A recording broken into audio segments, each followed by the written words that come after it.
All right, y'all. It's your boy DJ Ern1, And it's your boy Diff Hue. and we back on the couch in Portland per usual. And this is episode 62 of the Ern's World podcast. What it do? Appreciate y'all coming back and rocking with us. But before we get into this, be sure to drop us a like, hit the comment, subscribe, share the pod with your people, and follow us on Patreon if you want some exclusive content. And if you're feeling generous, hit the Cash App. Let's get into it. All right, man. How's your week been? Shit, well, today was a decent day. Just got out of the studio. Little session. Shout out to Burn Money. Jason and everybody. Jason. Yep, the fam. That was cool. Got some tracks in. We working through it. Gonna get some stuff released for this month coming up. So that's been a lot of what my main focus is right now. And yeah, producing a lot as usual, and then some creative endeavors that we're working on ourselves on the sides as well. But overall, today's been a pretty decent day. Weather's nice too, so it's kind of bipolar, but at least we had today with the sun out. I think tomorrow is going to be back to some cloud and rain. For real? I think so, yeah. It's like every other day. It's kind of weird. That's whack. Yeah. It's a big whack, actually, now I think about it. Super whack. No, yeah, but shit, I'm not complaining though. I'm literally just talking about how the weather was supposed to was looking up. I mean, it's like every other day. It's on some peekaboo shit. Nah, you're not wrong about that. I mean, it's like I was literally just talking to somebody the other day. I was like, yeah, because last year I feel like we didn't get any sun until June? Really? Consistently? Yeah, because I feel like all of May was pretty much raining last year. I didn't really think about it like that, but I hope we don't get that this year like that. And that's what I was saying based on the day. I was like, oh yeah, I mean, seems like based on the last little bit of April, we might, some bullshit. Get an early spring, summer situation. What you got going on though? I don't know. I feel like similar to that. I mean, I just had a birthday this past week. Oh yeah, this week actually on Monday. Yo, it's so crazy. So everybody, just a quick context, I suck with birthdays. I'm not good with it. Everybody that knows me knows that, so they don't ever take it personal.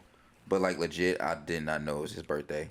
I just don't really be. I only know a few people's birthday.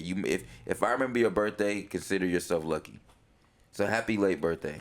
Appreciate you. Cause and it's so funny because he didn't even buy. He's not even one of those type of people to be like, yo, you know it's my birthday, right? He don't even care. I'm definitely not. It's funny because I was talking to a bunch of people that on Monday, sending them pictures and stuff from the weekend. And they were after the fact, they saw the post I made, and they were like, what the hell? Bro, I had no idea it was your birthday. And I was like, I mean, it's not something I really broadcast. He too fucking cool. cool. Go hard over. He too fucking cool. No, it's not that. I hope other people celebrate their birthday. No, I'm just being funny. But yeah, no, it was funny. I felt the same way looking at the Instagram. I was like, yo, it was really his birthday. Because even when you sent me photos, I don't know if it was the photos you had it in or something, but it shows the name of the photos and it said B-Day weekend or some shit. And I was like, I read it, but I didn't really pick up on it. I don't know why. I was like, why does it say B-Day weekend? It's funny you said that. I was wondering if it would show up that way for y'all when y'all actually got the pictures, or if it was just gonna be an image. No, it says. I didn't know if it actually showed the file name on the back end, no, how I actually labeled it. Yeah, it said file name. I guess it does. Yeah. But yeah, turned 32 on Monday. The big 3-2. We went to go see a movie, but that'll be a topic for further down the topic list in the podcast. But yeah, no, pretty chill week. Developed film, scanned film, hung out with some of the homies. How's that endeavor? The film shit. I feel like it's getting a little easier. Like I said the other day, I noticed the times where I just put one roll of film in the development tank, it seems to come out pretty flawlessly. But whenever I try to do two rolls in the tank at the same time, one of the rolls seems to have this weird streak that goes through part of the film.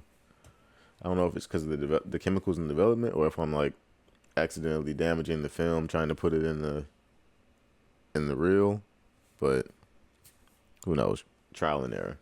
figure it out eventually. Shit, I like I said, the cool thing about it is like you can't really fuck it up because any little mistake still makes something like come out a certain way. So that's the cool thing about film. I feel like you can really get experimental with the shit. You know?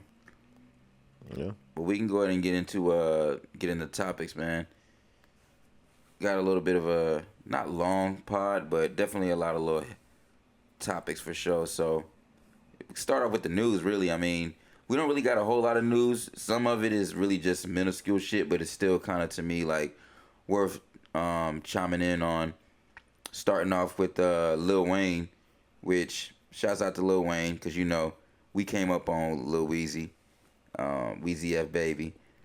He's actually putting out another Carter, and I kind of thought it was like interesting because he's been consistent with this whole Carter series, which I'm not surprised at all.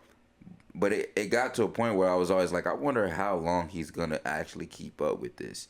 Like, how many Carters are we actually gonna see before it's all over?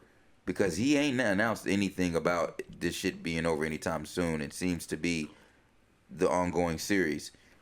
So I'm like, damn, are we gonna get 20 Carters? Because I mean, hell, are we gonna? I'm just really curious to see is like to where this is gonna go. I ain't gonna lie to you, I haven't heard I don't think I've been on it since 4. Honestly, I feel like as long as he, you know, is still rapping, he's gonna give us Carter projects. I mean, like, what incentive does he have not to? Yeah, point? But like that's been his main. Like when he puts his album out. I mean, of course he's had some in betweeners. That he put out in between the Carters, but that's been his main albums. Like all of them have just been Carters for the most part.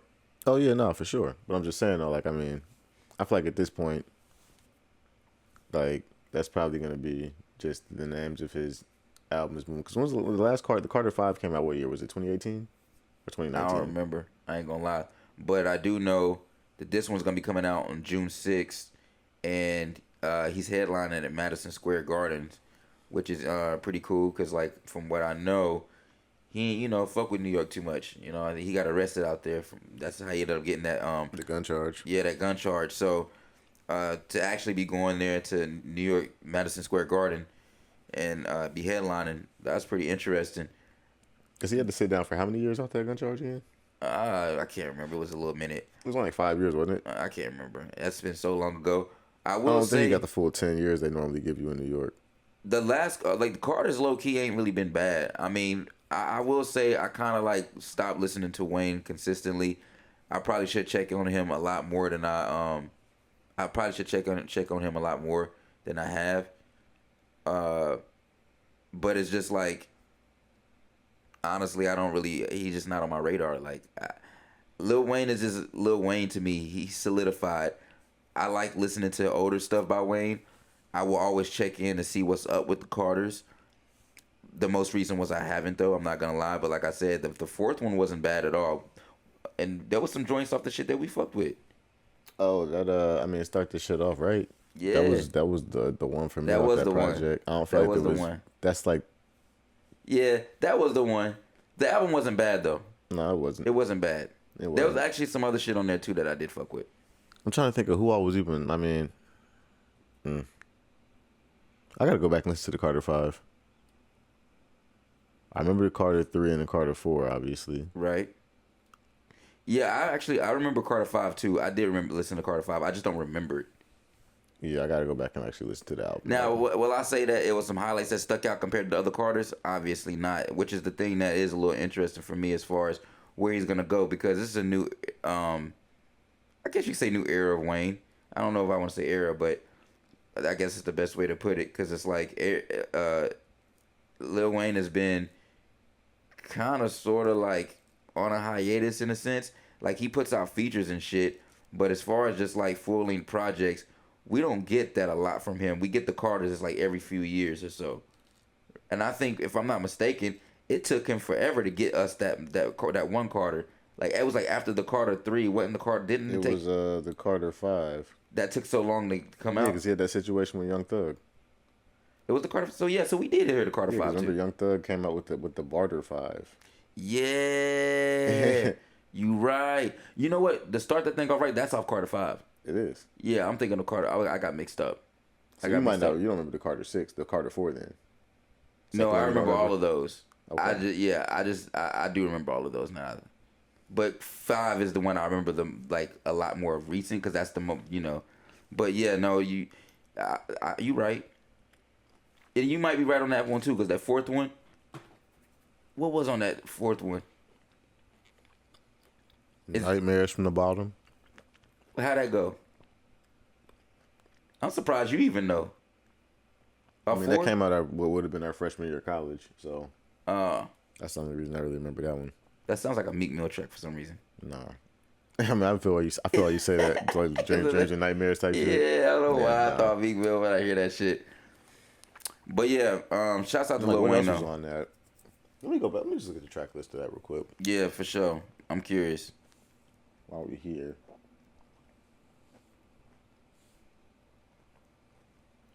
You said Carter 4? Yeah. Oh, Blunt Blown was on it. That's what I was thinking, but I forgot. Okay, I was gonna sing the song, but I didn't want to I didn't know the name. So yeah, all right. I do remember. Yeah. Carter 4. Yeah, it came out 2011. Oh yeah, 6 for 7. 6 foot. Yeah, I was like, it was. Yeah. Yeah. I do remember. Nightmares of the Bottom, not Nightmares from the Bottom. I remember everything up until this point. Yes. Oh, How to Hate was on there. There was some joints off this shit. I remember She Will. Oh yeah, there was some joints off this shit. Yeah. There's some joints off this shit. John. It's considered a classic. It's in his essential albums. Yeah. Oh, the How to Love was on there too. Yeah. So, yeah, I remember all those. How to Love. How to Love. They still should have never made this cover. But he wrong as hell for trying to sing. They wrong as for making this cover. Was that the Carter? The Collie Grove joint? That shit look crazy. Yeah. All right, so yeah. All right, man. We can go ahead and move to the next topic. How to love. How to love. That man Wayne say, ooh. I forgot how many tracks he had on that album that was actually all like hits. Cause he had a cool like almost 8 songs on there. Yeah, for sure. Cause that track went, like, alone, top 40. I didn't even care about that track, but that track went. Like that track did a lot. Like that motherfucker. That song was everywhere. Yeah, that song was everywhere. Had it loud. Had it loud. I don't know who told him he could sing, bruh. Yeah, he's like the last motherfucker to be trying to sing. He definitely did that shit though. Yeah, and it worked too. Oh yeah, this is I guess moving along down the topic list. This is something that you brought up. I thought it was funny when I saw it, so I kind of like didn't really take it too seriously. But it kind of plays into, I don't know, the current state of sneakers in my opinion. But Nike is releasing a pair of dirty Air Force Ones that's supposed to get cleaner as you wear them. I don't even know how that works. It don't work. Like, I think that's the joke. I don't know how that works. I think that might be the joke.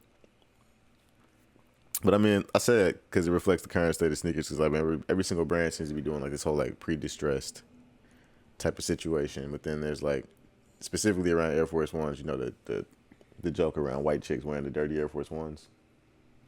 I feel like it also stems from that. But at the same time, like, I don't know.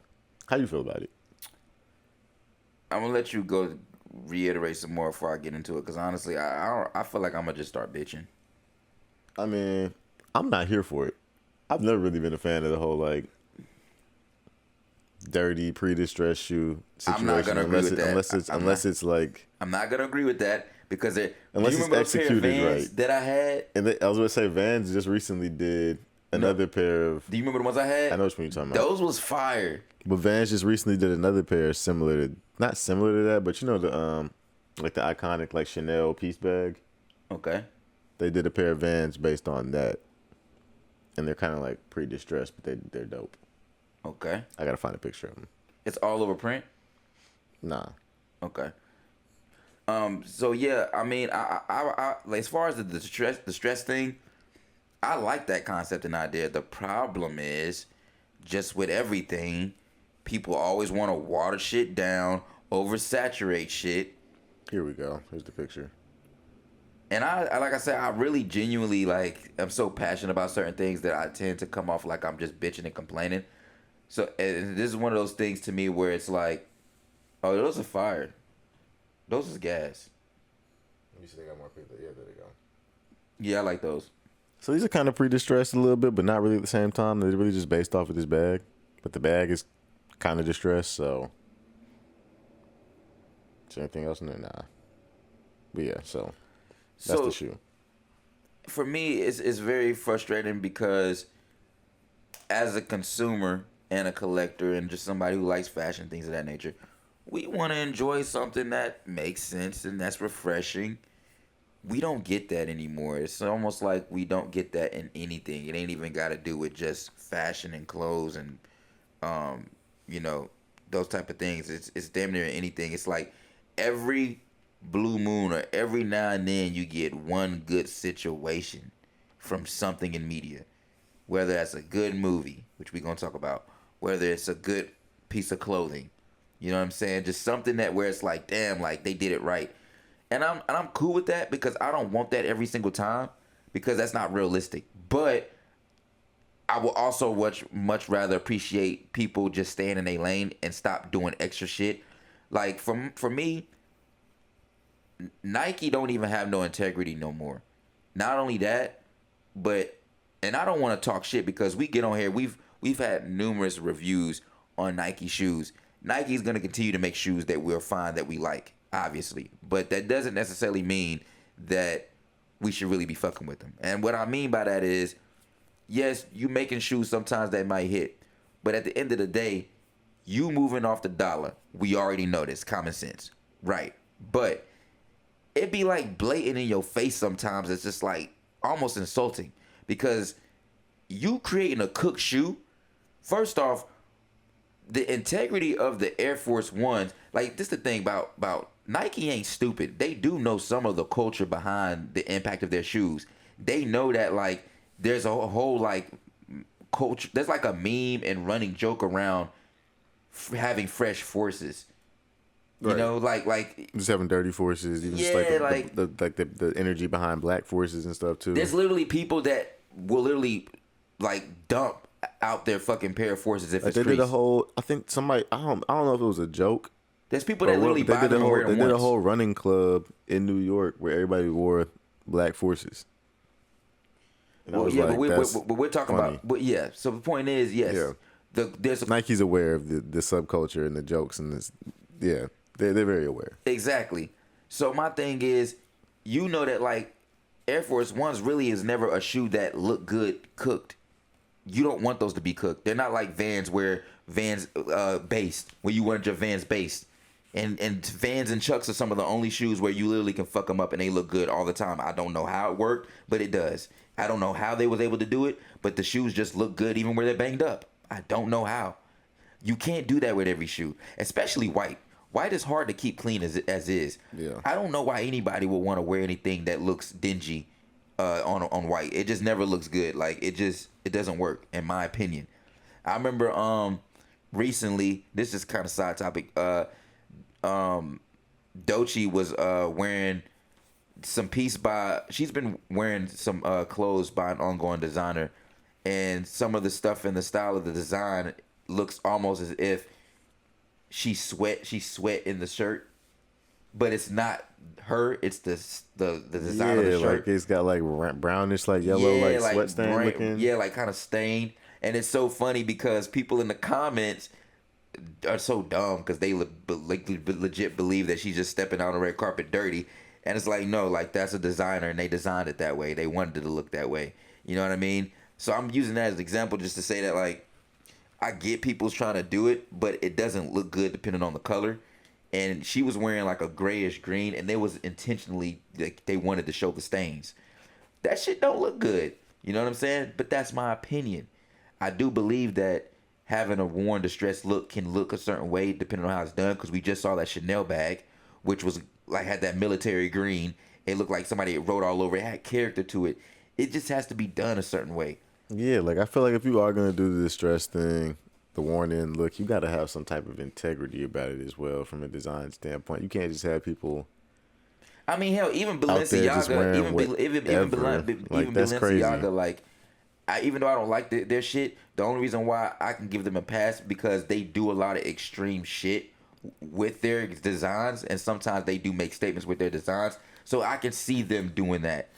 But even with that, that doesn't mean I like it. But people haven't been rocking with Balenciaga for a minute since they did that whole like I know. campaign with the kids. I know.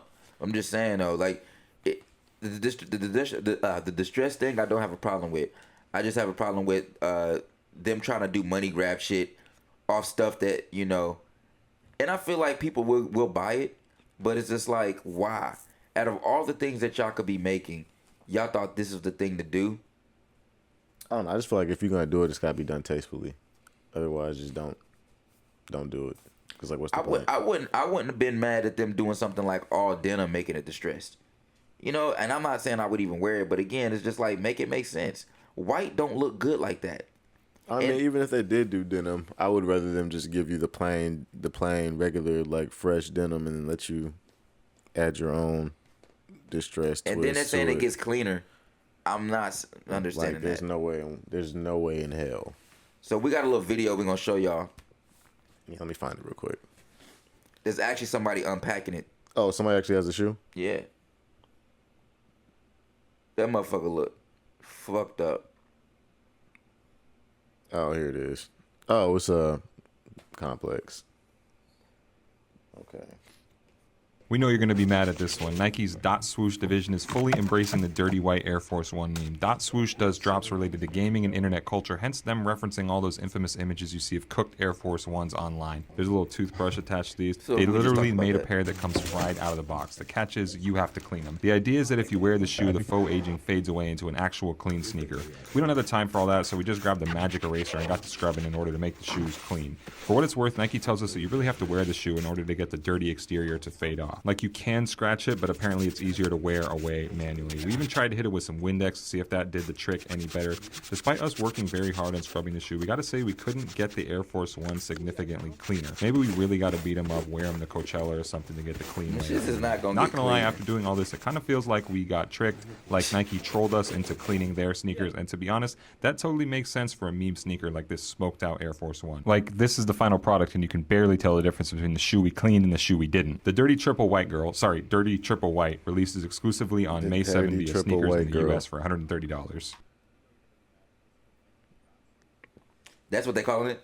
What? Is that what the Nike? Is that what that's slang? Nah, that's just what he called it. The dirty triple white girl. So the only way that I can accept this is just from literally that as a quirky collection, like what he just said. How we just talked about. Nike knows the cultural impact of these shoes. We just literally talked about it, and he just spoke and said that particular division, they focus on shoes related to internet culture. So that makes total sense. I can see someone collecting and buying that simply just for that. They're probably not wearing that though. They may, but they're probably not. It's more like, yo, these were just funny. I just gotta add them in my collection as just like a joke, a conversation starter. That's about it. Forces look so good white. But That like, beautiful bright coke white. I don't want to see anything. And then it's funny. I had a conversation with Chris the other day. Chris, that was over here for episode 59. Everybody out there watching, listening. I was telling him, I'm saying, bro, I've never really been the biggest fan of like all white forces like that. yeah, you wildin'. No, I'm not. Just classics. You can't go wrong. I love forces. I like all white forces, but I prefer the non-all white forces over the all white forces. If that makes sense. See, I don't know about that, but I will say, Like, for example, give me a pair of white forces with a gum sole. I got the all white forces that have the gum sole. but look, Give me a pair of all white forces that have like a gum sole and like a colored swoosh. I mean, I feel you. I like flavor to my shit. But you still like the white. Yeah, I still like them, but it's not like never gonna be my first choice of forces to go grab. Like, I know for a fact there's no way you're getting those shoes clean. Even if once you, bro, the white sole, as soon as you rub against something, that's black marks. Like and like he said, you're not really getting those clean.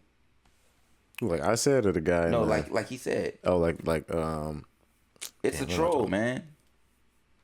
It's a fucking troll. They're gonna kill me right now. I'm trying to remember Brendan from Complex. I was like, why am I forgetting bro's name? But yeah, they're not for me.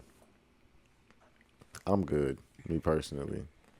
How you feel? You copping? You know I'm not copping that shit, bro. He said he not copping. He not copping. We not copping. We're going to go ahead and go into the next topic.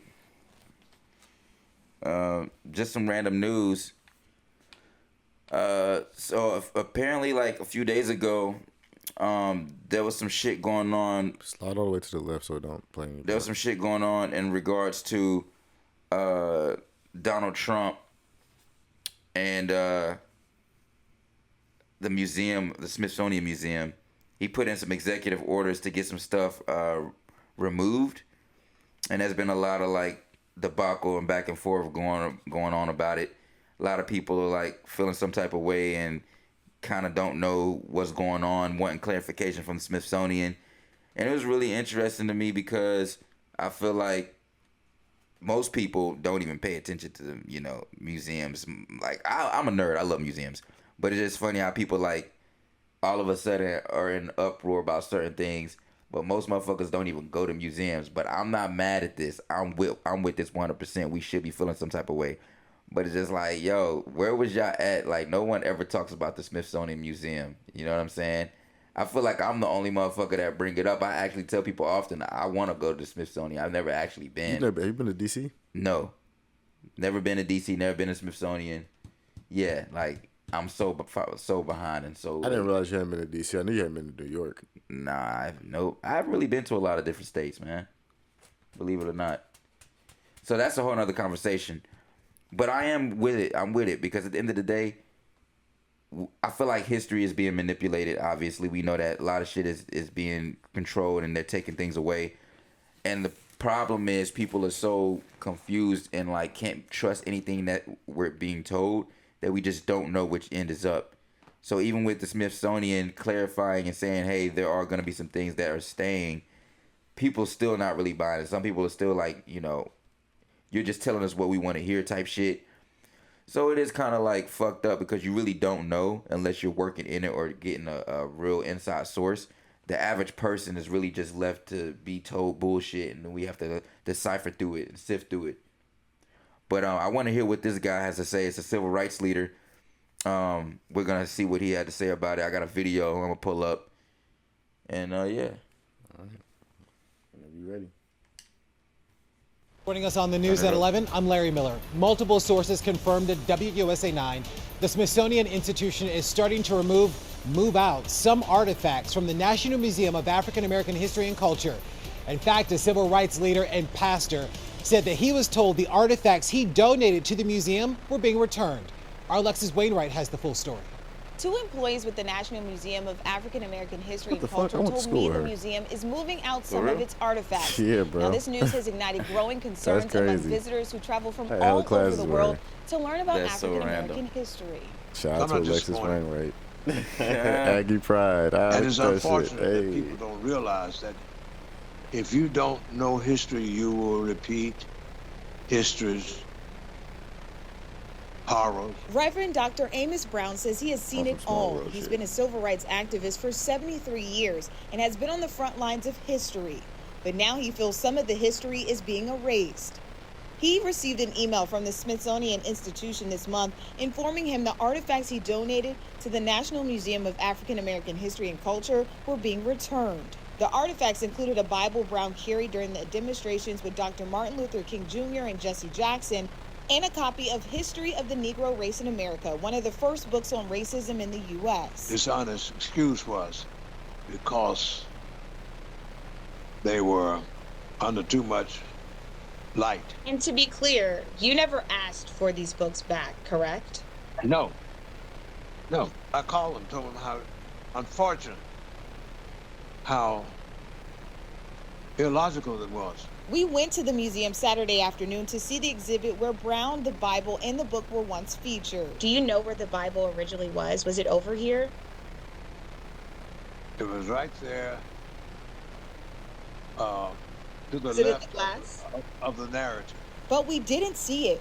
Brown said those artifacts have been with the museum since it opened in 2016. We're not going to let nobody tell us what we can't read.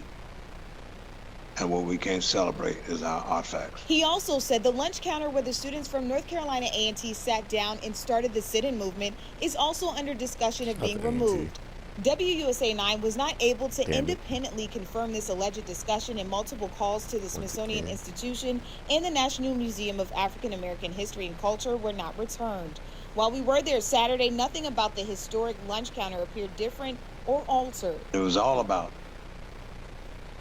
someone being a gangster. Diversity. President Donald Trump signed an executive order in March demanding that, quote, improper, divisive, or anti-American ideology be removed from the Smithsonian Institution. That order singles out the National Museum of African American. I gotta remember. Okay, like, how the fuck is that anti-American? Did y'all hear this? Audience, did y'all hear that? America was built off the backs of black people. Not just black people. People of color, though. Built off the backs. And he got the nerve to say that he wants things removed that represent anti-America. But literally, like, what? Yeah, because in his So eyes, black history people are is anti-American. This shit. Yeah, like, come on, bro. Yo, it's just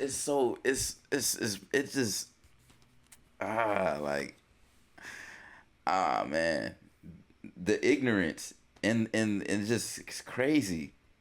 It's just wild. And he pulling that for that? Yeah. In history and culture as problematic. Most unfortunate.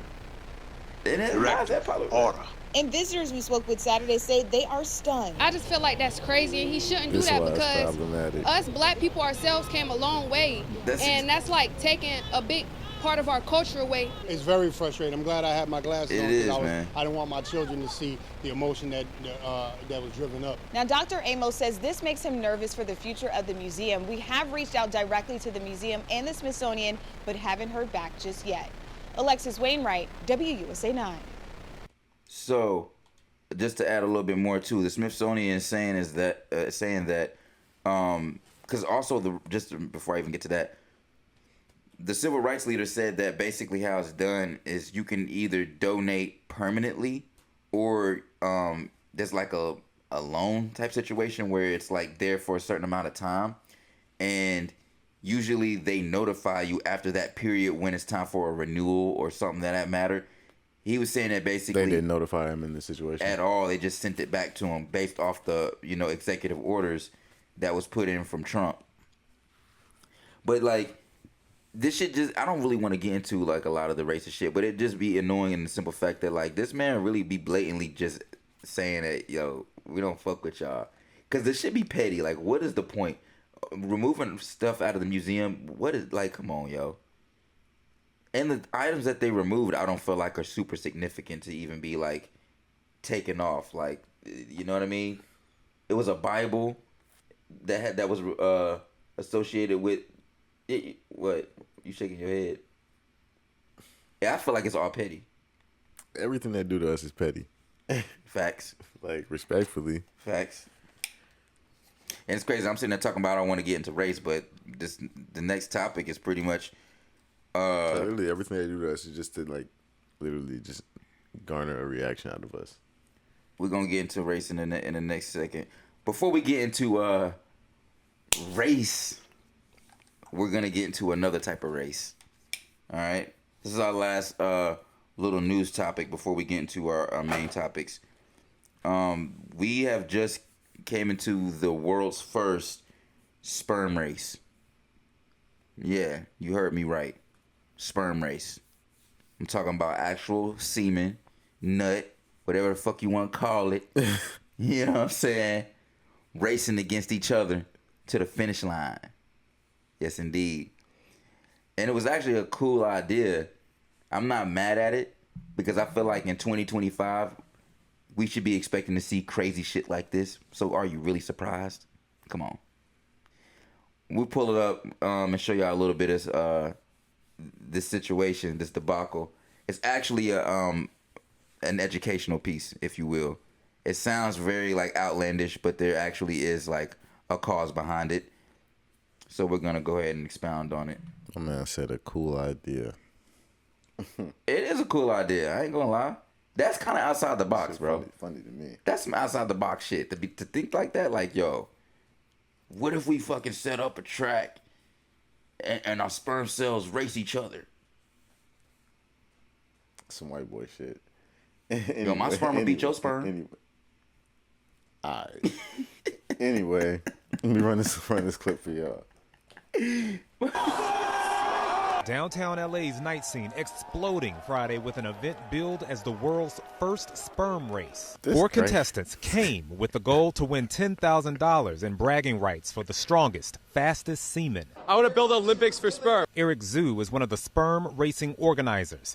With the help of wealthy investors, the 17-year-old Bay Area high school student and entrepreneur launching this epic competition to raise awareness on male fertility health.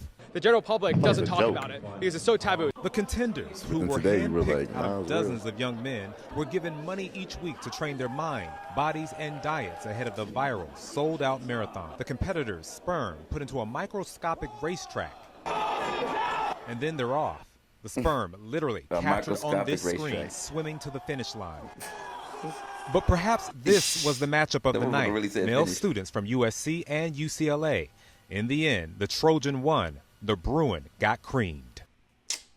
Bro. That's funny. Yeah, it is. What you think? How you feel? I think it's funny. I mean, I didn't believe it was real at first when I saw it. Like, I thought it was a joke when I saw it initially, like some weeks ago, come across my timeline. Like, he was talking about he got investors to like. I was like, man, shut the fuck. I was like, shut the fuck. So this is the thing too. Shit. If he got investors, we have to. People chase your dreams. That part. Like really, really chase your dreams, and like Dom Kennedy says, other people's money. Really, like literally, we need to find some investors. I'm looking at you when I say that. I'm dead serious.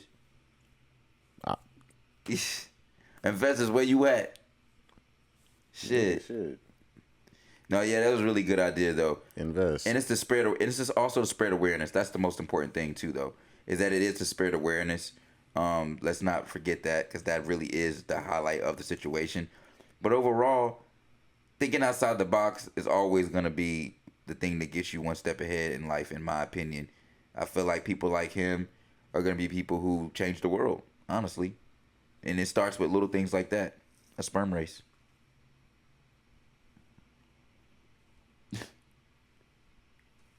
Sperm race.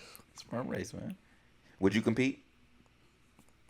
Why not? Okay, I mean, what you got to lose? No, hold on, but how are you training in that? How do I hit the gym for that? You just need to have a healthy diet, basically. They did mention something of that line. Healthy diet, healthy lifestyle. You good? Yeah. I know my fucking diet is fucked up. Healthy diet, healthy lifestyle, you know. Strong swimmers. That's the formula. Let's get into the next type of race. We're going to go ahead and talk about the topic that everybody's been talking about the past week or so. Sinners. I went to the movies recently to go see Sinners. I ain't gonna lie to you. I be in my bubble, but I do still pay attention to what's going on. I saw the trailer of Sinners a while ago and was like, whatever. Because trailers don't be doing nothing for me, man. Movies don't be doing shit these days. So I went to go see it. Vibed out. I ain't gonna lie. First 15 minutes of the movie, and I'm not joking when I tell y'all this. This is genuinely my opinion. It's how I feel for real. First 15 minutes of the movie, I knew it was good. I'm not even gonna lie. Like, it was just like the first 15 minutes of the movie starting. I caught a vibe. The cinematics and just the approach. I was like, all right. I liked how they set up the time period, and it seemed for the most part accurate. I know some people had some things, few people had gripes about certain parts in dialogue or whatever, but that's a whole nother thing. As far as just like seeing the time period, I love that because I'm not really a person, I don't really like racism movies. I don't like movies on our trauma. I kind of am like over that because we've seen it done so many times in black culture that it's just like, man, can we get something that's uplifting, that's, you know, that just represents us in a different light. But the cool thing about this was that, at least with Ryan Coogler, it's like he was able to represent so many different things in one film, and it wasn't trauma based. You know, yes, it is based in a time where black people dealt with a lot of trauma, but he was able to incorporate so many different elements that we've never seen before. I mean, adding the horror aspect into it, refreshing, because we've seen it done a few times, a little bit. I think Get Out was the one that really set the tone for a lot of what we're seeing in a lot of those. I think you can agree with that. But with this film, I mean, I'm also, not to cut you off, but I mean, I'm not mad he made the horror, because I mean, like, shit, that was in general just that time frame in America for black people was a scary time, especially in that part of the country too. You know, and also him being able to geniusly use the vampires as a metaphor for a lot of different things. He used a lot of shit in metaphorically in this movie.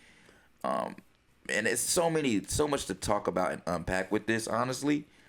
But before I even get to that, because that's a whole nother thing, I want to dive into that on the second part. I first want to get into the just starting out saying this.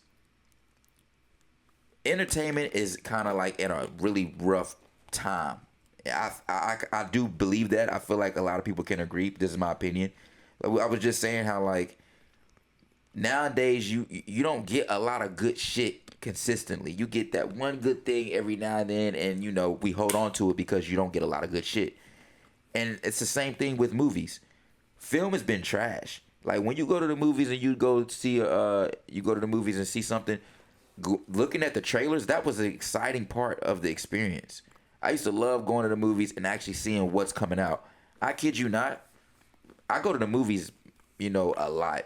And I say within the past 2 years, from last year up until now, I've been at least, I mean, I don't go a lot, but I went a lot to me. Like, I went at least 10 times to the movies. I mean, but to your point, there's been a few, like, standout films. It's like, yo, like, all right, let me go check this out. You're missing my point. You let me finish. Okay.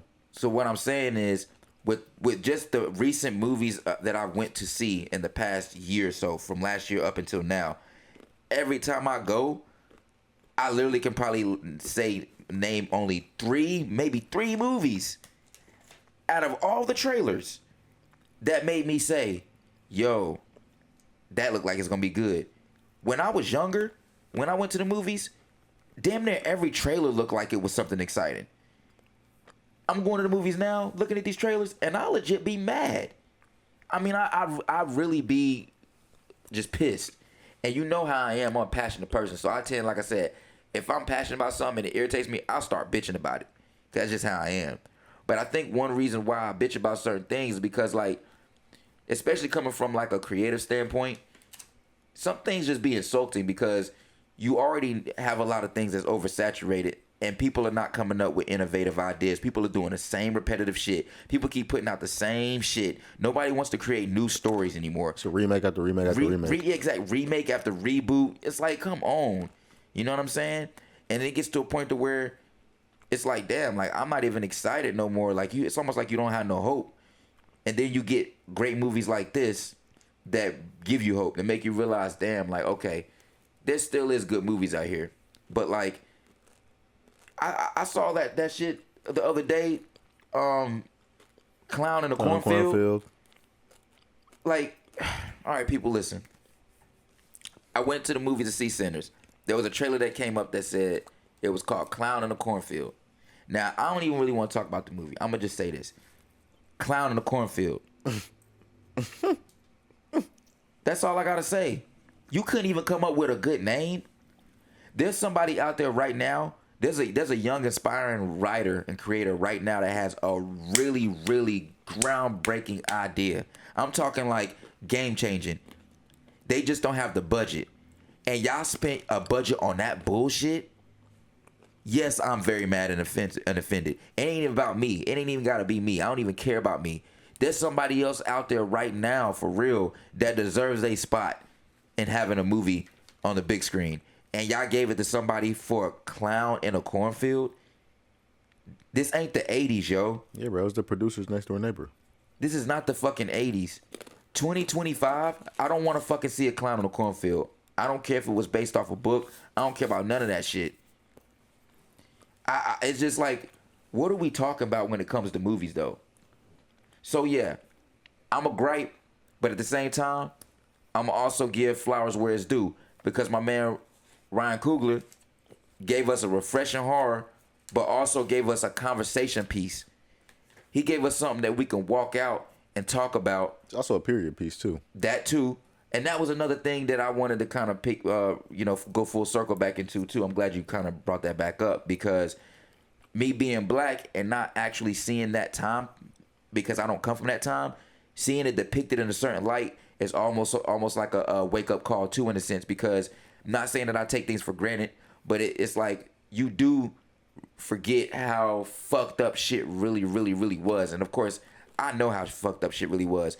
But just seeing it and the fact that it was in 1932, this is after, this is after the war. You know what I'm saying? Not the World War. I'm talking about like after the First World War. I'm not talking about that. I'm talking about the Civil War shit. Oh. Yeah. This is after the Civil War. You know what I'm saying?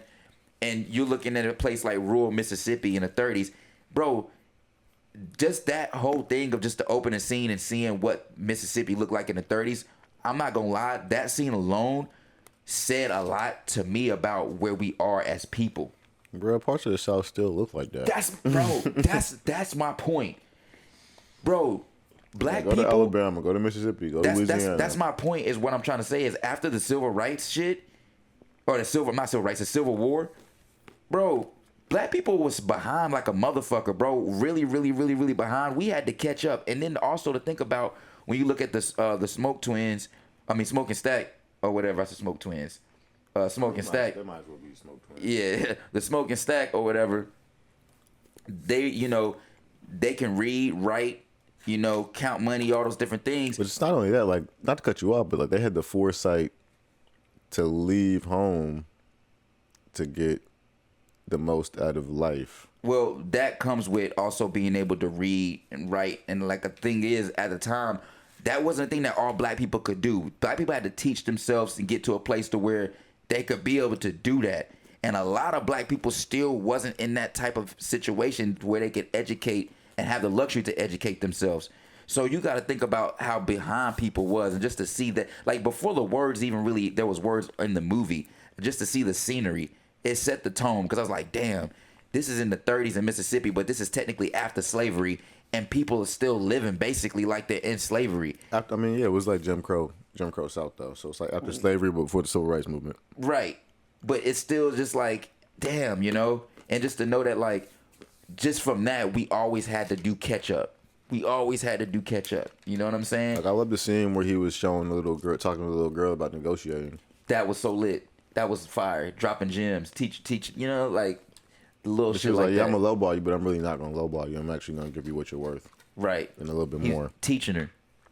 Nah, that was some real shit, man. There was a lot of cool little moments in that. And also just making you think, too, about the integrity of the twins. When you look at who they were and just seeing how, because they talk about certain things in the background. We know that they served in the war. Mm-hmm. We know that fought World War I. We know that they worked for Al Capone, which I had to actually do some more, clarification digging up, because they mentioned Capone only like once or twice in that movie. I think they only say his name once actually, and so I don't think they said his name. It was somebody that they didn't say, but somebody said Capone. Actually, it was who was it? Was it the girl or was it the two remember. One of the guys that they shot? But somebody mentioned Capone, and I was like, all right. So and then also they mentioned about them robbing. So I'm bringing all that up to just think about, like, it just makes you think about the integrity of people at that time, because one person may say these people are still bad. Like he said, the dude in the town wanted to kill him because they thought that they was just as bad as his father. You know what I'm saying? But it's just like you look at people's circumstances and how they had to come up. It's like, are they really bad people for what they had to go through? And even at a time where, yeah, they did commit crimes, you know, they probably did some dirt and did some things. But it's like, this is at a time where everything is against them. They damned if they do, damned if they don't. You got to damn near be a wolf to make it. You know what I'm saying? So it's like, it's just interesting to see it because at the end of the day, you can't really fault them for the situation of them doing what they had to do in certain circumstances. Even as far as committing crime and working with the mafia, I'm not condoning that, but I'm just saying, man, circumstances and situations, like, it just shows like everybody has like a because of their circumstances and not having the luxury to do things the right way, they're put in positions where they have to do what they have to do, and that may mean that they got to commit a crime. That may mean that they got to do something they don't want to do. I kind of like that because all this shit still ties back into the title itself. It's called Sinners. You know, like everything in this movie, low key, kind of like is full circle. Even with Sam, how like all he wanted to do was play music, but his dad saying that's bad, that's bad. Yep. You know what I'm saying? And even at the very end, he told him to drop the guitar, and he still decided, I'm gonna go do this instead. And mainly reason why is because no matter what, his circumstances was so fucked up, he was willing to take a risk, willing to go through quote unquote hell, willing to maybe commit a sin or maybe commit whatever he was going to go through to get to his next step because he knows where he at right now. That ain't where he want to be. But I mean, not only that, I mean, he just saw in that short period of time where that guitar could take him. That too. So, and he also wanted more out of life than just being stuck in rural Mississippi. He saw what... Even if that meant that I'm going to see a lot of sin. He saw what his older cousins were able to provide just from leaving and coming back to his community. I don't know how long they were actually gone from Mississippi. Years. They were like, what, 7 years, they said? Something like that. Yeah, but like when that realistically, that short time span, they were able to make a lot of money, take the knowledge they gained from the big city and bring that shit back home. And then also employ other people that looked like them. Because everybody that they put on in their club were all people that they had some type of past dealings with. Right. Or past history with. That were just black in Mississippi. Community based. All going through the same struggle. Trying to come up. Yeah, this was such a cool movie. And I had to go back and see it twice. And even, and then again, shout out to like, even shout out to, I guess, for real, the one white ally that you saw throughout the film, Mary. Even though, yeah, but I don't know about that. I know what I'm saying though, but I mean, even though cause she even knew like her being around them could also get her in trouble too. Yeah, but here's the thing, and I feel like this can be open for discussion. I feel like even with the Mary thing, I still feel like. I'm kind of with what Joe said, because Joe Budden and them, they had to take on it too, and I kind of agree with him a little bit. What was their take on it? I mean, at the end of the day, he still summed it up, don't fuck with white girls. Oh, yeah, nah, you know definitely, what I'm saying? Still. You know, because at the end of the day, man, like, when you really look at it, because this is the thing, yes, Mary had good intentions, right? But at the end of the day, it only take that one small little situation when it come to them to turn into something bigger. Just like how when they was getting invited and bro was like, what if all they want to do is sing? He was like, well, what if they spill something on something? Or what if they look at somebody wrong? It just takes that one little situation. And just to fast forward to a more common time, I'm going to be real with you. And you black, you know, you might have seen, I know firsthand young black males that mess with white girls where the situation was good and then all of a sudden one little thing went crazy and next thing you know they got a charger, they got this, they got that, and everything was all gravy just a minute ago. The girl was feeling you. She had a good intention, she had a good heart. What changed? Oh, dad showed up, or you know, whatever the case may be. And at the end of the day, that's just a true reality. You got to be willing to take on whatever comes with that.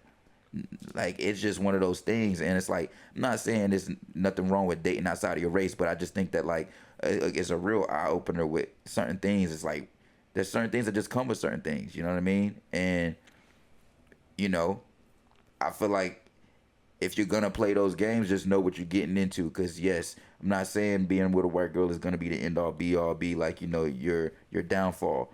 But we've just seen so many times, man, how this shit plays out. And we've seen it happen to famous people. We've seen it happen to small scales people. It's a real thing. And if you don't want to acknowledge it, I feel like you're kind of just in denial and don't want to admit it. But it's a real thing. For sure. And then, like, I mean, we can go. I can go so much about this movie. There's a lot. There's a lot of angles and points to touch on, but that would cause us to, you know, have a super long, drawn out take. I do think the perfect segue into this, though, since we're talking about racism, I want to kind of like, how do I want to open this up?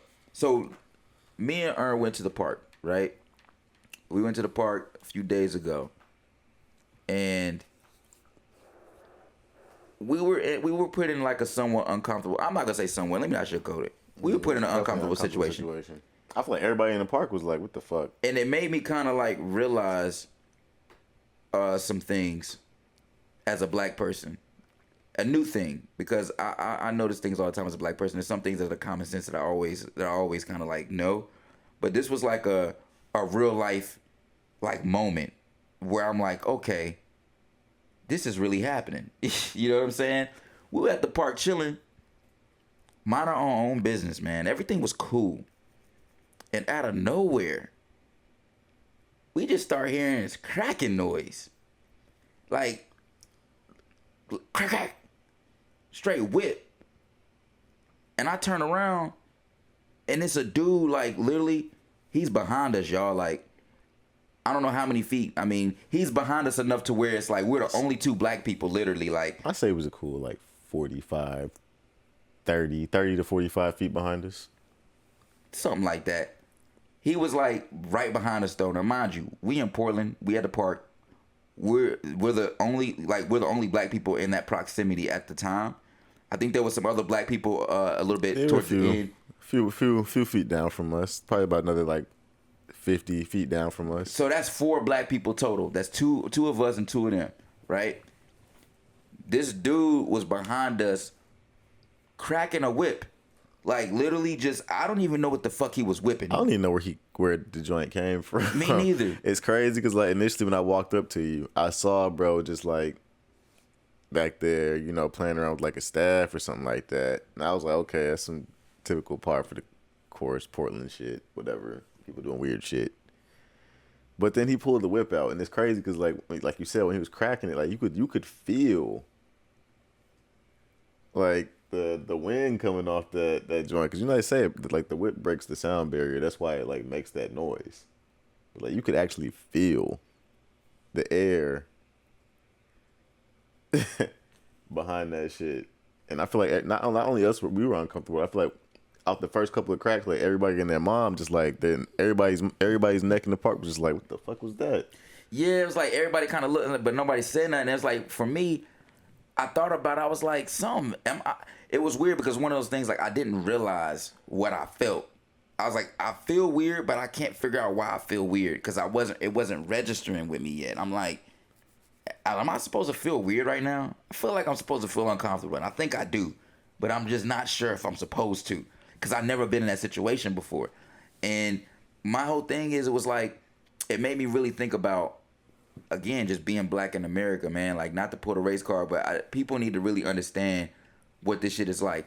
Because we live in a world where, as a black man, I can't even wear a hoodie without making a white person feel uncomfortable or feel like I'm a possible threat. I can't do shit really without feeling like I'm a possible threat. And we don't actually be a threat at all. Most cases, we're like not bothering anybody at all.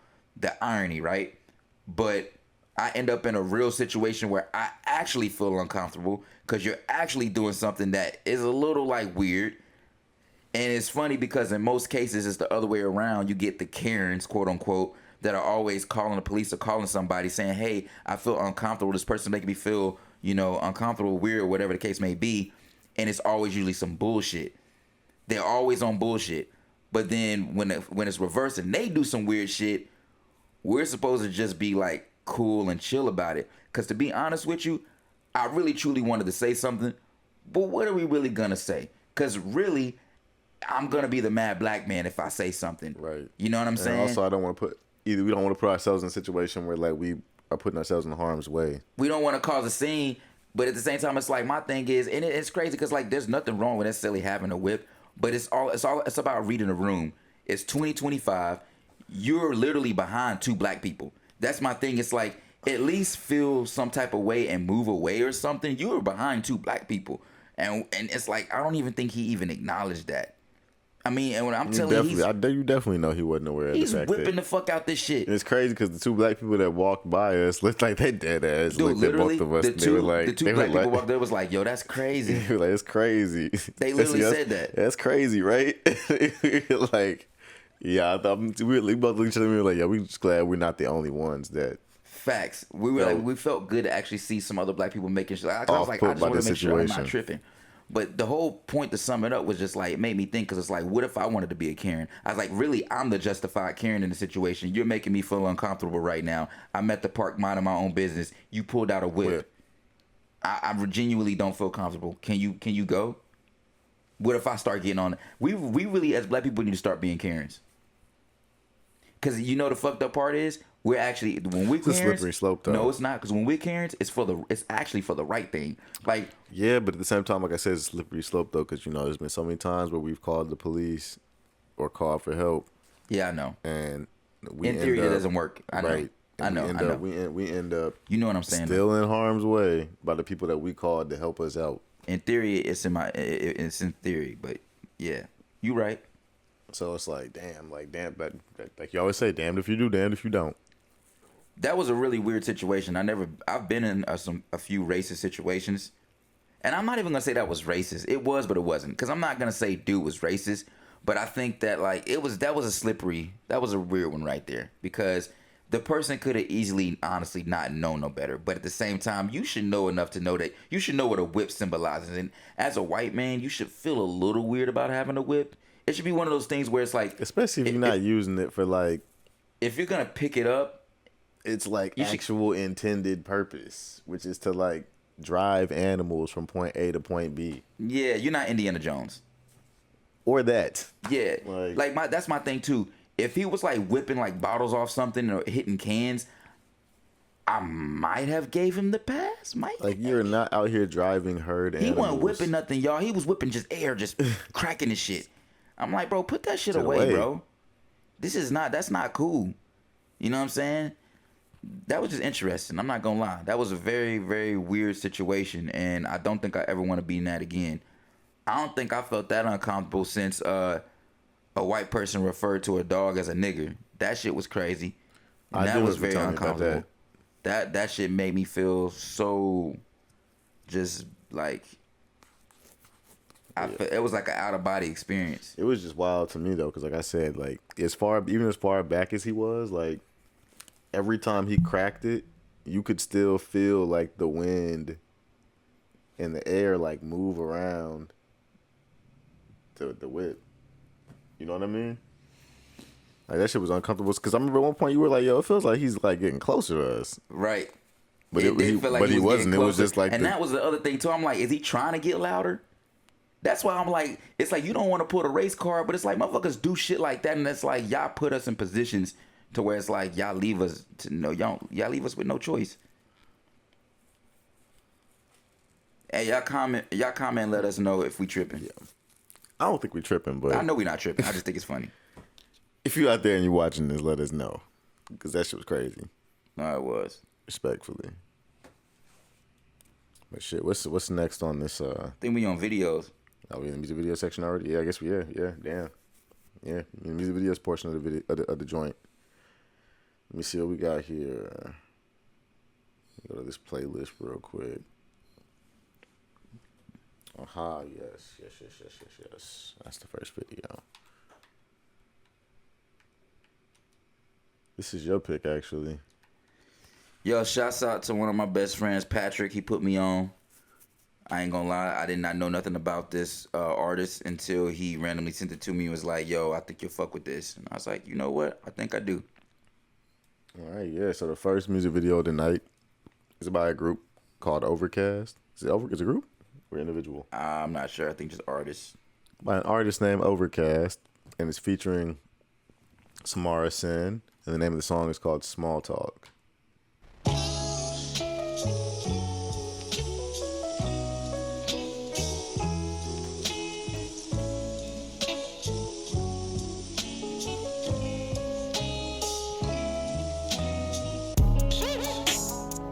I was not expecting us to come in like that.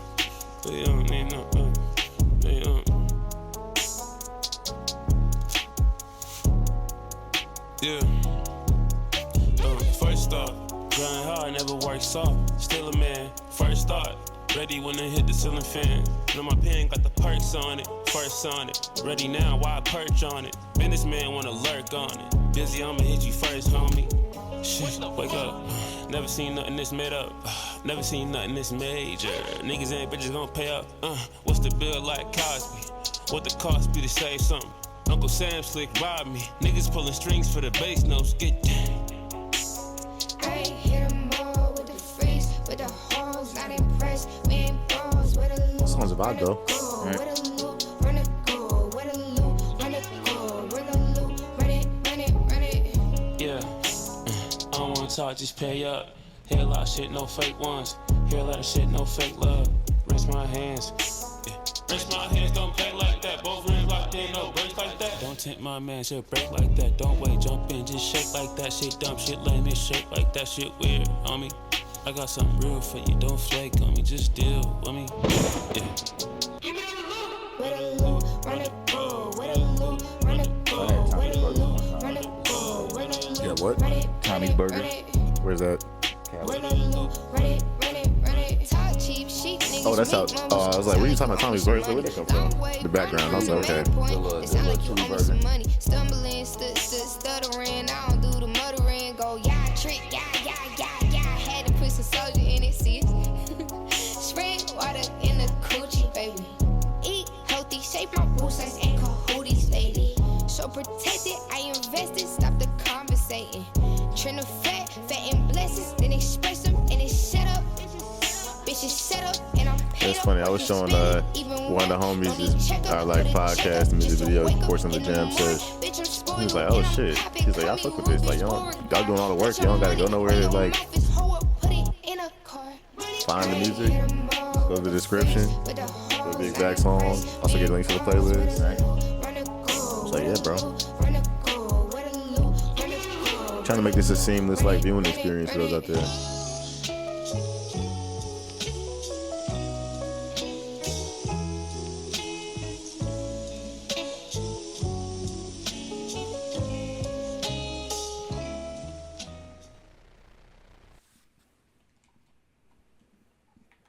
All right, that was the Ovrkast. Ovrkast and Samara, Small Talk. The next video in the lineup, we're going to take it down to Florida. Rock with the homie Robb Banks. The name of this track is Top Shottas 25, or no, Top Shottas 2K25 right, Freestyle. Damn. Hey, he got a lot of 2Ks and 25s in there, bro. I feel like I was saying a video game, low key. You know how that goes.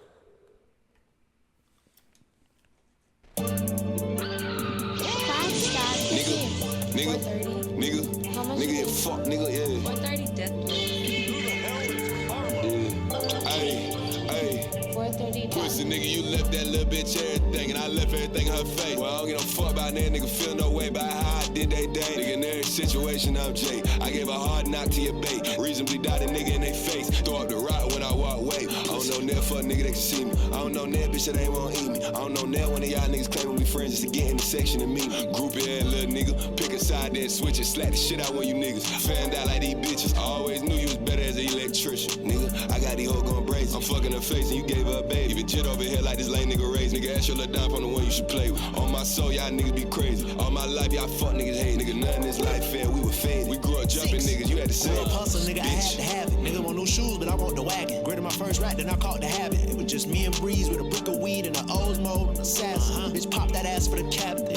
Looking like a titty too hard and firm. When the top come off, then I'm dashed. Got the Roman rolling. Necklace hockey goalie froze. Give an Oscar award performance when that pot get on that stove. I see you niggas lying dormant, now they knocking at my door like this shit on the flow, nigga. I'm in the Mercedes drop. You look like you not getting paid a lot. I'm dressing like I'm getting paid a shot. You look at your grandmama prayed a lot. You probably wouldn't have made it over the block, cause you little niggas ain't brave enough. Taking, kicking nigga out of the section if the nigga ain't came with her. Nah, I'm never gonna save her. I have a hoe in the trap, break it down, whole brick of the fin with a razor. Know that these niggas be sick of the way that we ballin', this shit is contagious. Fuck on this bitch and I send her right back to the nigga, I be going through phases. Ask my show, little nigga, I'm one of them ones on the streets of the cages. Bad little bitch tryna put this dick on the tongue, she say it's amazing. I pay for lawyer and bond, so he gon' hop out with the Draco and shake it. I'm plugging up the money count, I'm making it run like I'm finna break it. You broke ass nigga. I never been a jeweler, but I sell a lot of ice. Whose verse is that? Who's that made up? For school to full price. He just wanted a 50, so I sent it overnight. Just show me that you love me, take this 50. Rob Banks, obviously Boldy, James, Mikey Rock. There's a third person on here. This is gonna come up in a Big Short. Big Short. I'm assuming Big Short.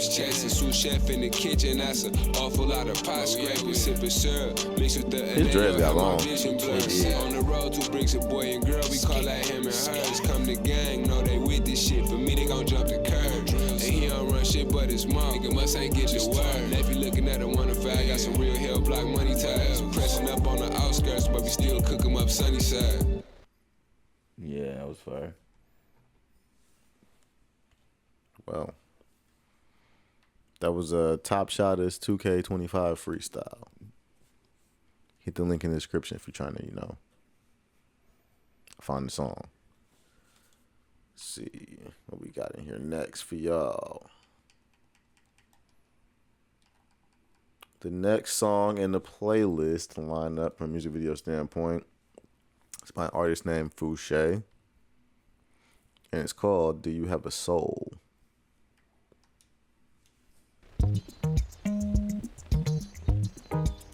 Oh, you like the visuals?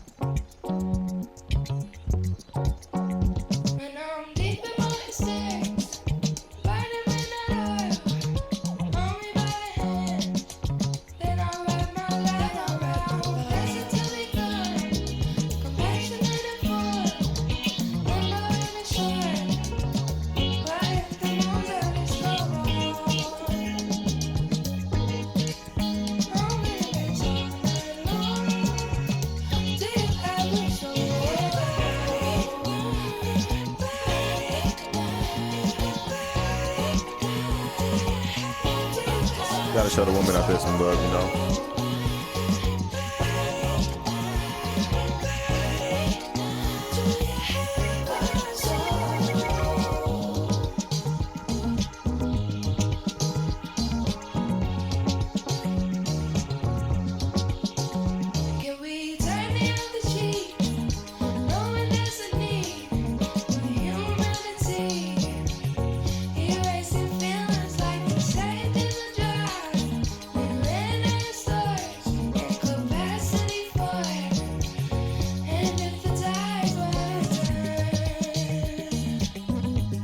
Sounds a little vibe.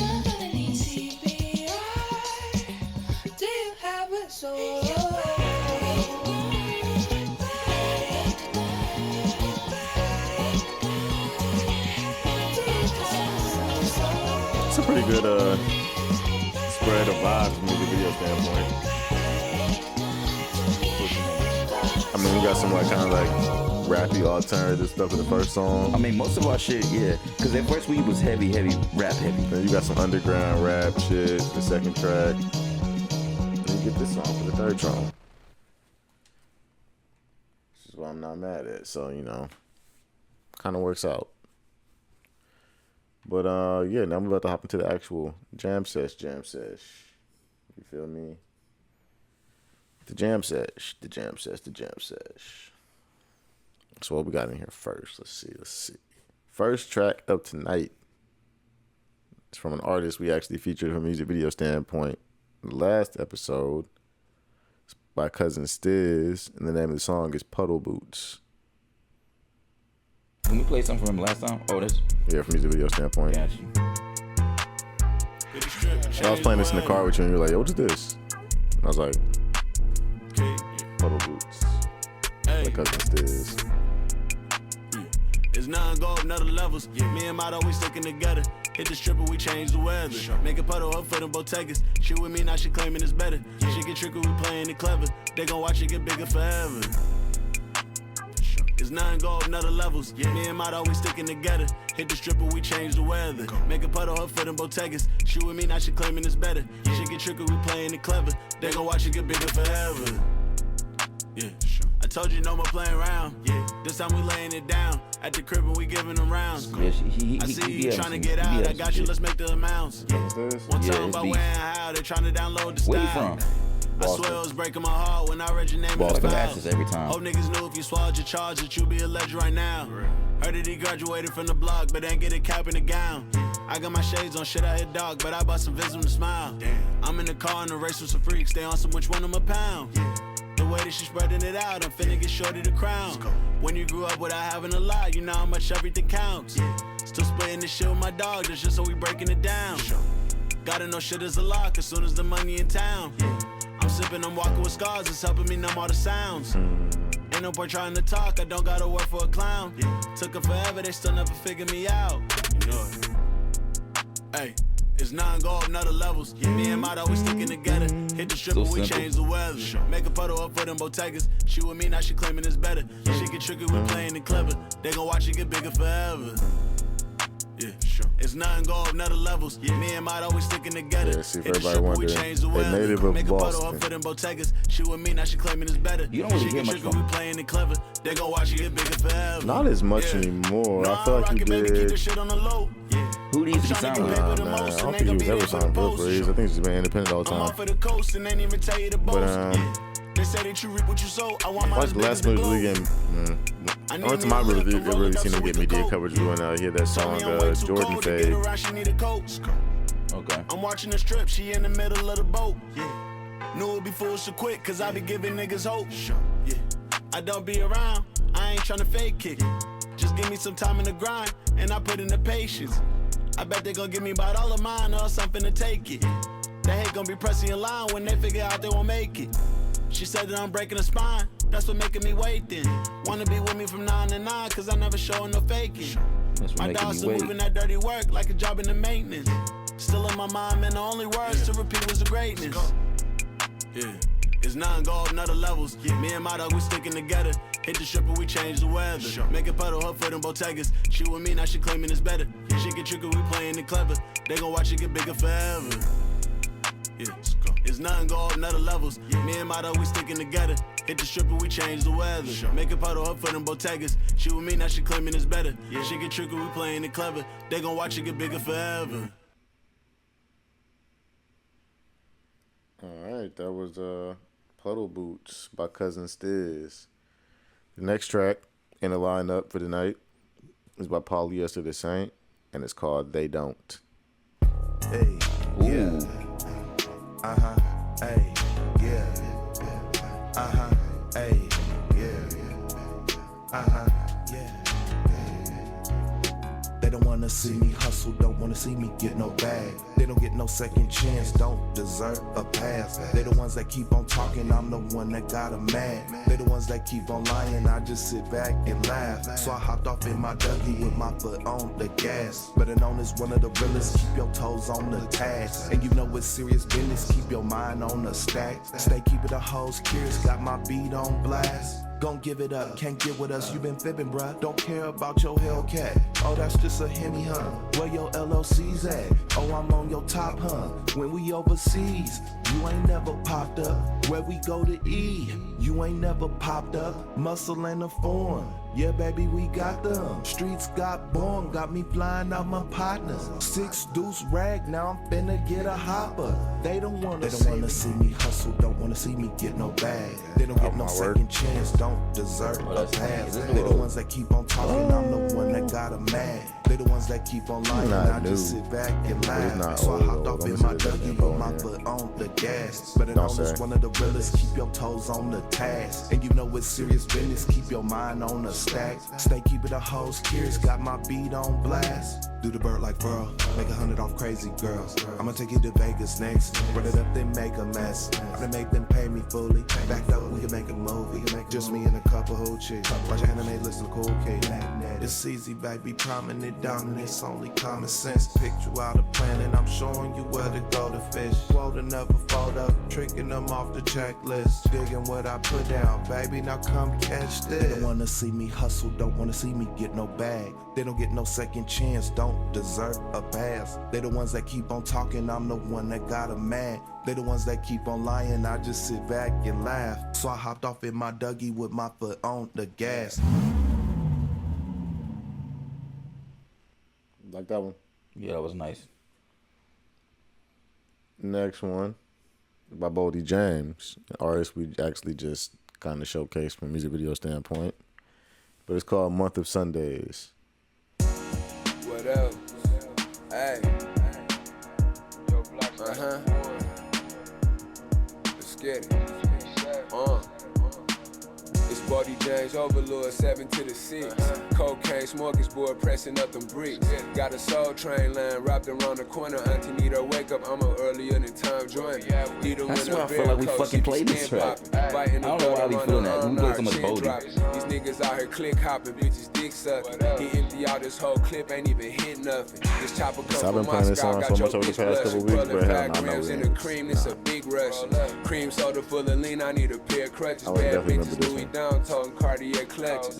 Counting up blues with no healthcare budget. Design on my Jimmy Choos, looking like I airbrushed it. Chris and Moet in a Bel Air bucket. You see this chain on my neck, nigga know he better not dare touch it. Just as long as the hood love me, shit on good money. Counting When he flipped this Marvin Gaye sample, crazy. Custody waiting at Wendy's, another one of Tubby's. Little dog ran off, I ain't seen him in a month of Sunday. Selling all this ice cream like a Fud Sunday. In the spot bucking with that dog like I'm Bud Bunny. Fuck a bitch to put her out, this ain't no lovey-dovey. Little dog ran off, I ain't seen him in a month of Sunday. Ball guarding like I'm Humphrey, serving all the hunkies. Leave a pussy nigga bleeding like he on this monthly. It's Bo Blocks in the trap dog and raw customs. Harlem Glow trying with that pack all across country. Competing for the World Cup Special Olympian. I do this shit for Detroit and every ghetto in Michigan. Hold it in the light like a baby at his christening. My fiends banging wrenches, I ain't talking instant. Taking the blood really in this shit.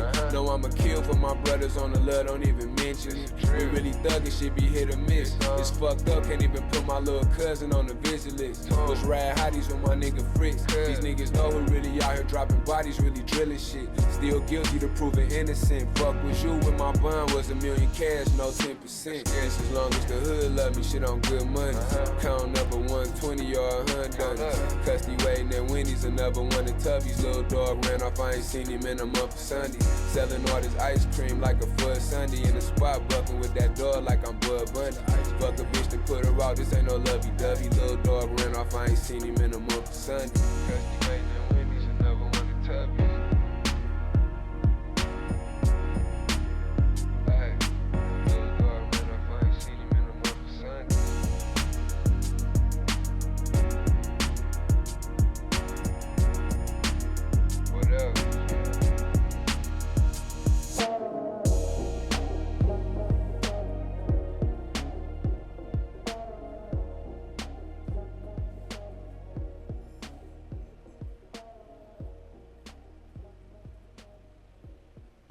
Yeah, that was a vibe.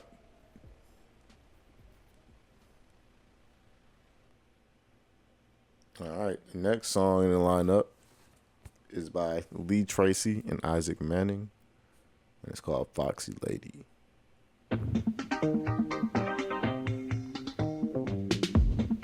I just found out about this track recently.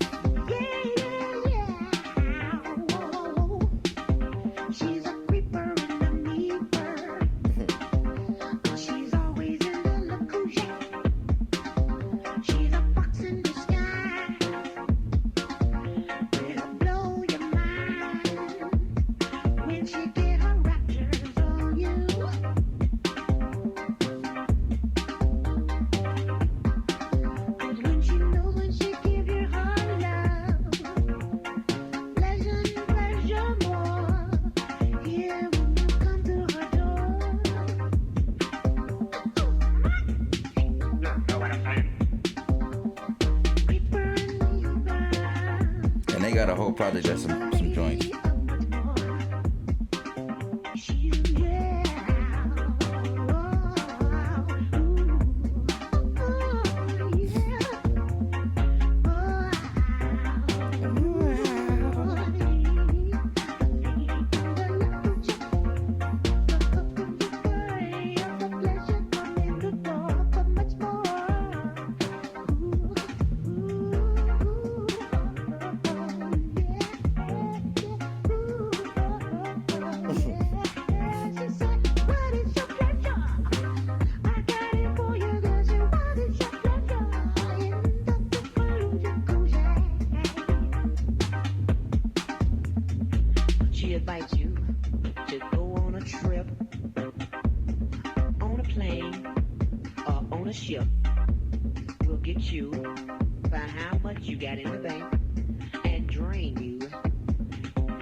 That was Foxy Lady by Lee Tracy and Isaac Manning. The next song in the lineup is by E.T.I and Graeme. I'm assuming I'm pronouncing that last name right, the last artist's name right. The name of the song is Blue Dreamers, new xEdit. You're worried you'll like it, aren't you? You'll never know how good it is until you try.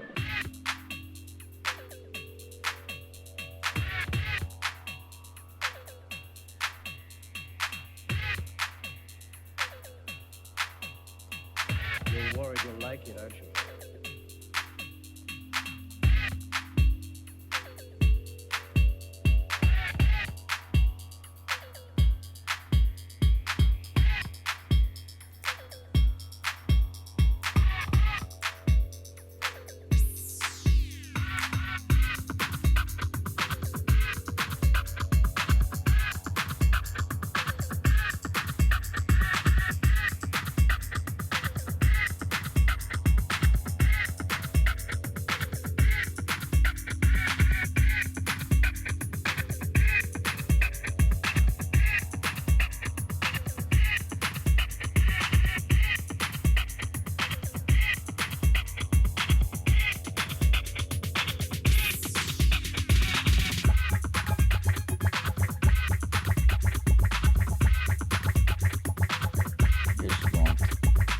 This is like some 90s shit.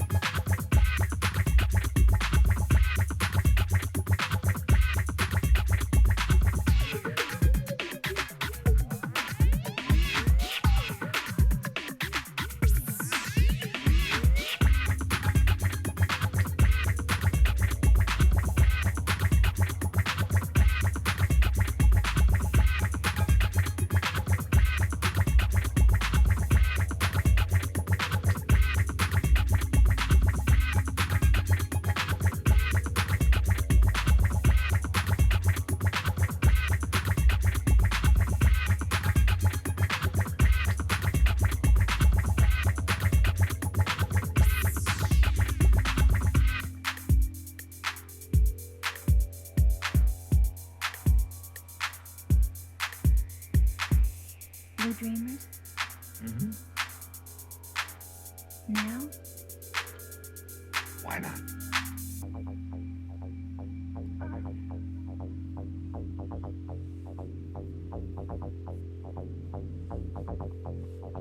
You said this is some shit from the 90s? Yeah.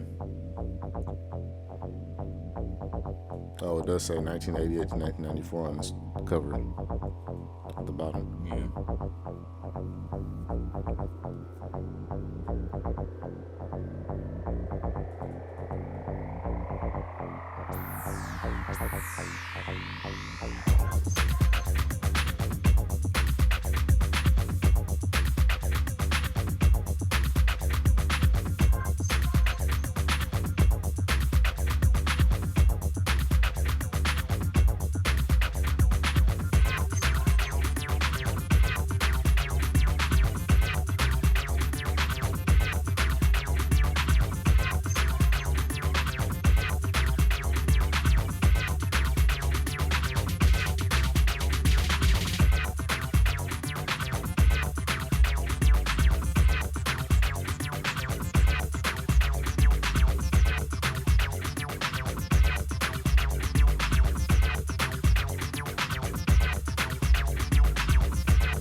last track?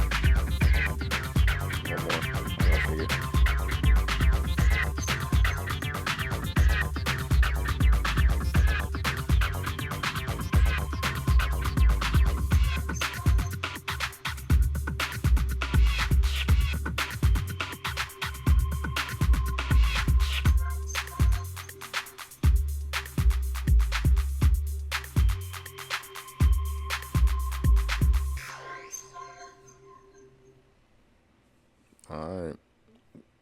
Blue Dreamers, the new xEdit.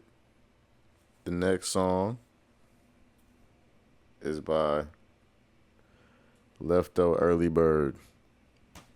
And it's called Blackout. It's the final song for the night. But it's a vibe.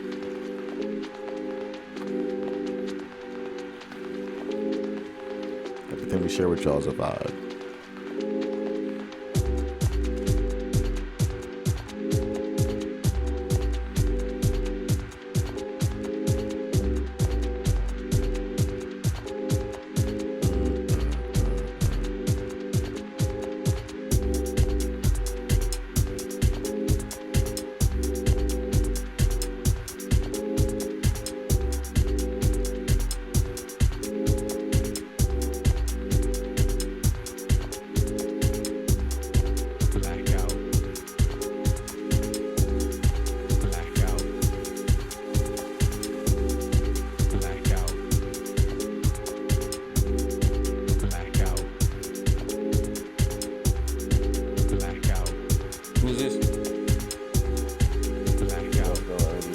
LEFTO Early Bird. Blackout. Blackout.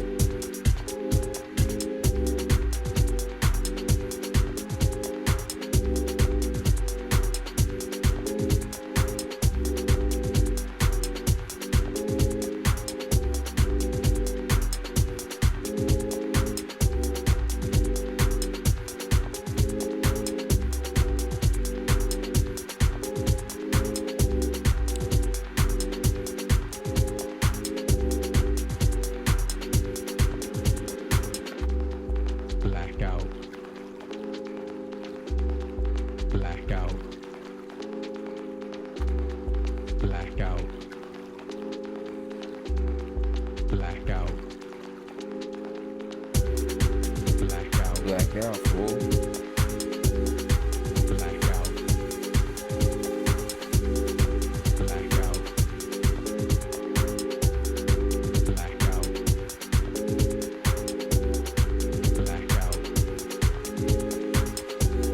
Rock with this line. It's about. How you find out about the track? Nah, I do. Cruising the internet streets.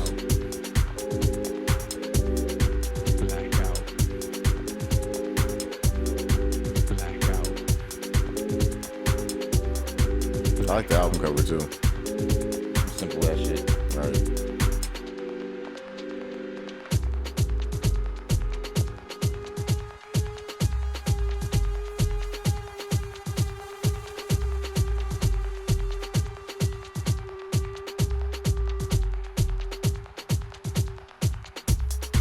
Blackout. Blackout. Blackout. Blackout. Blackout. Blackout. Blackout. Blackout. Blackout. Blackout. Sounds like water running. Blackout.